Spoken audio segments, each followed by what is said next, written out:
सभी प्रभु प्रेमियों को मेरा प्यार भरा राधे राधे। मैं आपको इस वीडियो में सूर्य ग्रहण के विषय में थोड़ी सावधानी बताने आया हूं और ये सावधानी प्रत्येक सनातनी को सुननी चाहिए। आकाश में जो भूगोलीय घटना घटने जा रही है वो साधारण नहीं है।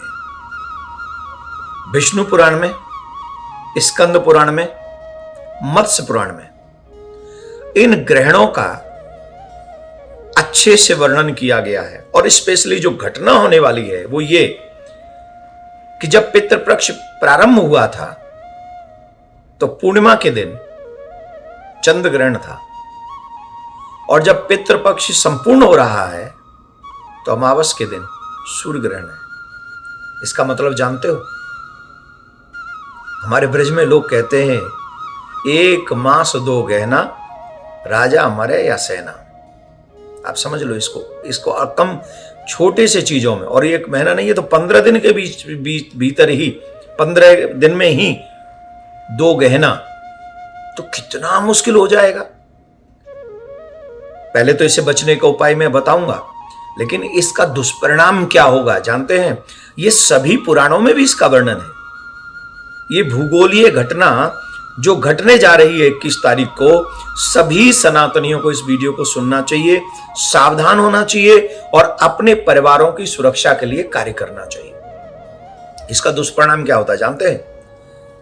राज्य में अशांति होती है, राजकीय कलह प्रारंभ हो जाती हैं, परिवार में आपसी झगड़े प्रारंभ हो जाते हैं, रोग व्याप्त हो जाता है, ऐसे ऐसे रोग लग जाते हैं जिनका इलाज नहीं हो सकता है, ऐसी ऐसी महामारियां फैल जाएंगी। हम लोग देख चुके कोरोना टाइप का ही ना, ऐसी बीमारी जिनकी दवाई भी न मिले, ऐसी महामारी हो जाएंगी, जन साधारण बहुत बीमार हो जाएगा, अन्न का संकट हो जाएगा, वर्षा के द्वारा संकट हो जाएगा, फसल पकी पकाई फसल पे बारिश हो जाएगी, वो नष्ट हो जाएंगी, अकाल मृत्यु होने लग जाएगी, जन हानि होने लग जाएगी, अप्राकृतिक मृत्युओं की संभावनाएं बढ़ जाएंगी। यह सब सामूहिक परिणाम बताए गए हैं। व्यक्तिगत स्तर पर इसका असर जन्म कुंडली के ऊपर निर्भर करता है। ये सामूहिक परिवार और माहौल भी ऐसे बने हुए आप देख रहे हैं चारों तरफ, कहीं बादल फट रहे हैं, कहीं पहाड़ टूट रहे हैं, कहीं आग लग रही है, कहीं एक्सीडेंट हो रहे हैं, कहीं प्लेन क्रैश हो रहे हैं, चारों तरफ युद्ध तो चल ही रहे हैं भैया, युद्धों से तो कोई रोक नहीं पा रहा।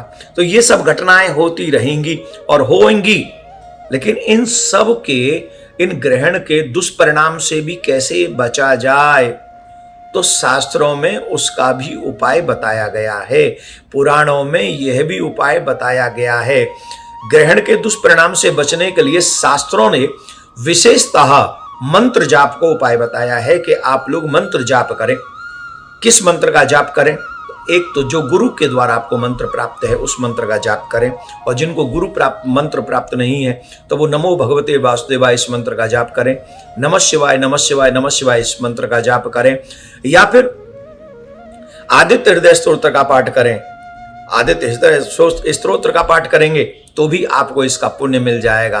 और एक और सूर्य का मंत्र है जिसे आप बोल सकते हैं, ओम गृणी सूर्याय नमः, इस मंत्र का जाप करें। मंत्र जाप करने से, गीता का पाठ करने से, राम रक्षा स्तोत्र का पाठ करने से, विष्णु सहस्त्र नाम का पाठ करने से जो ग्रहण का दुष्परिणाम है वो उस मनुष्य को प्रभावित नहीं करेगा जो ग्रहण के समय इनमें से किसी भी एक मंत्र का जाप करता रहेगा। तो सूर्य जब ग्रहण प्रारंभ हो तब स्नान करें, मंत्र के लिए बैठ जाएं संकल्प करके, और फिर मध्याह्न में भी स्नान चाहे तो करें, नहीं तो अंत में पूर्ण स्नान करें। और ग्रहण के समय किसी भी मंत्र का जाप करने का मतलब है उसका लाखों गुना पुण्य हमको प्राप्त होता है। तो संसार में संकट तो आएंगे इस ग्रहण के बाद, लेकिन हम और हमारा सनातनी परिवार बचा रहे, इसके लिए हमें भगवान की शरणागति स्वीकार करनी चाहिए, भगवान के मंत्र का जाप करना चाहिए और इसमें दान पुण्य जप करना चाहिए। दान पुण्य जप जितना करेंगे, सूर्य ग्रहण या चंद्र ग्रहण के समय जब भी हम लोग कोई दान पुण्य करते हैं, जाप करते हैं, तो वो अक्षय हो जाता है। अक्षय का मतलब है कभी न मिटने वाला हो जाता है। इसलिए हमें इस दिन जम के भगवान के नाम का जाप करना चाहिए, दान पुण्य करना चाहिए, गौ सेवा करनी चाहिए, अपने माता पिता के प्रति समर्पित बने रहना चाहिए। राधे राधे।